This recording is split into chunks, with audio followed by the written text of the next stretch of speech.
அனைவருக்கும் வணக்கம். இது கலாம் டியூஷன் சென்டர் வழங்கும் கற்றலின் கேட்டல் என்ற பகுதி. இப்போ நம்ம இதில் என்ன கேட்க போகிறோம் அப்படின்னா, தமிழில் இருக்கக்கூடிய அகப்பொருள் இலக்கணத்தை பற்றி பார்க்க போகிறோம்.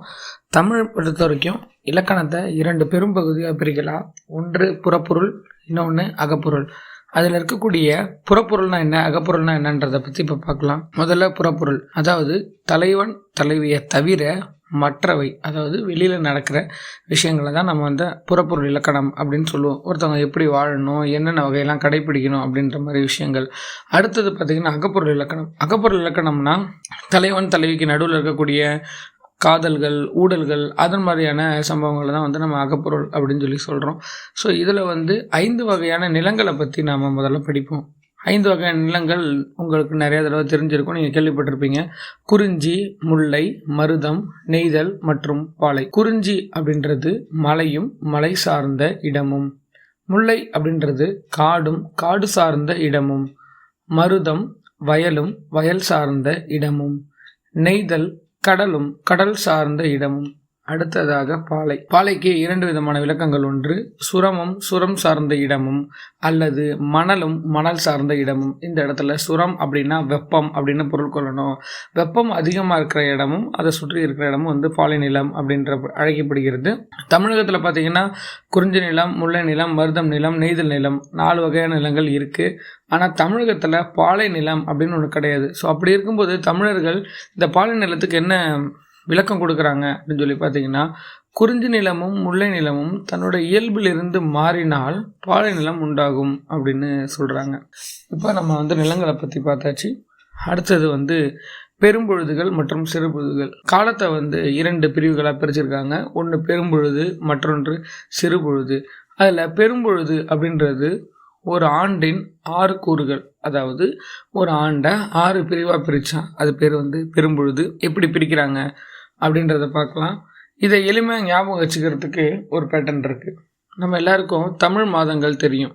சித்திரை, வைகாசி, ஆனி, ஆடி, ஆவணி, புரட்டாசி, ஐப்பசி, கார்த்திகை, மார்கழி, தை, மாசி மற்றும் பங்குனி அப்படின்றது. இப்போ பெரும்பொழுதை என்ன விவரிக்கிறாங்க? பெரும்பொழுது அப்படின்னா ஒரு ஆண்டை குறிப்பிடுவது. ஆண்டை 6 கூறுகளாக பிரிக்கிறாங்க. மொத்தம் இருக்கிறது 12 மாதங்கள். 6ஆக பிரிக்கும்போது ஒவ்வொரு காலத்திற்கும் 2 வரும் இல்லையா? ஸோ அந்த வகையில் இளவேனில் காலம், முதுவேனில் காலம், கார்காலம், குளிர்காலம், முன்பனி காலம், பின்பனி காலம் அப்படின்னு அந்த 6 வகை இதில் வரிசையாக அடிக்கிட்டே வருவோம். இளவேனில் காலம் சித்திரை, வைகாசி. முதுவேனில் காலம் ஆனி, ஆடி. கார்காலம் ஆவணி, புரட்டாசி. குளிர்காலம் ஐப்பசி, கார்த்திகை. முன்பனி காலம் மார்கழி, தை. பின்பனி காலம் மாசி மற்றும் பங்குனி. ஸோ இது ஒரு பெரும்பொழுதுகளை 6ஆக பிரிச்சுக்கிறது. இதே மாதிரி சிறுபொழுதுகளை 6ஆக பிரிக்கிறத பற்றி பார்ப்போம். சிறுபொழுது அப்படின்னா ஒரு வருடத்தை 6ஆக பிரித்தா பெரும்பொழுது, ஒரு நாளை 6ஆக பிரித்தா அது சிறுபொழுது. ஒரு நாளைக்கு 24 மணி நேரம் அப்படின்றது நமக்கு தெரியும். அது 6ஆக பிரிக்கும்போது ஒவ்வொரு பொழுதுக்கும், ஒவ்வொரு சிறு பொழுதுக்கும் 4 மணி நேரங்கள் வரும். அந்த வகையில் காலை அப்படின்றது காலை 6 மணி முதல் காலை 10 மணி வரை இருக்கக்கூடிய பகுதியை தான் நம்ம அந்த 4 மணி நேரத்தை தான் காலை அப்படின்னு சொல்கிறோம். அதை தொடர்ந்து நண்பகல் 12 மணி முதல் நண்பகல் 2 மணி வரை இருக்கிறது தான் நண்பகல் அப்படின்னு சொல்கிறோம். நண்பகல் அப்படின்றத பிரிச்சேன்னா நல்ல பகல் அப்படின்னு கூட நம்ம எடுத்துக்கலாம். அதாவது அதிக வெளிச்சம் உள்ள பகல் அப்படின்றத கூட உதாரணமாக சொல்லலாம்.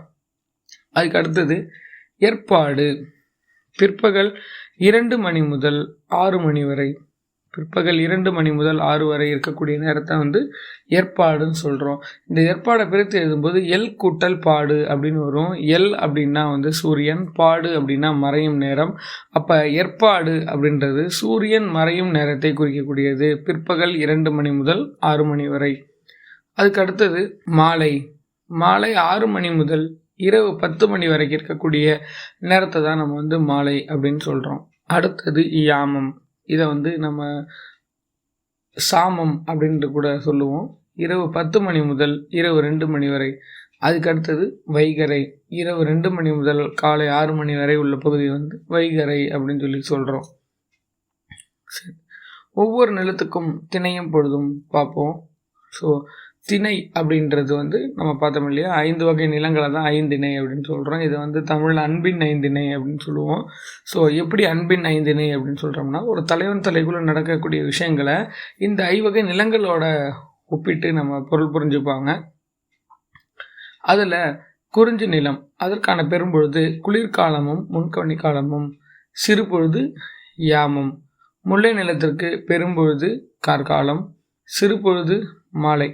மருது நிலத்தில் பெரும்பொழுதுகள் 6 பெரும்பொழுதும், சிறுபொழுது வைகறை. நெய்தலை பொறுத்தவரை பெரும்பொழுது இதுக்கும் 6 பெரும்பொழுதுகளும் தான், சிறுபொழுது ஏற்பாடு. பாலை நிலத்தில் பெரும்பொழுது இளவேனில், முதுவேனில், பின்பனி. சிறுபொழுது நண்பகல். இது உங்களுக்கு புரிஞ்சிருக்குன்னு நினைக்கிறேன். நம்ம கலாம் டியூஷன் சென்டரோட போட்காஸ்ட்டை ஸ்பாட்டிஃபை, கூகுள் பாட்காஸ்ட், அப்புறம் கானாவில் கேளுங்க. நன்றி.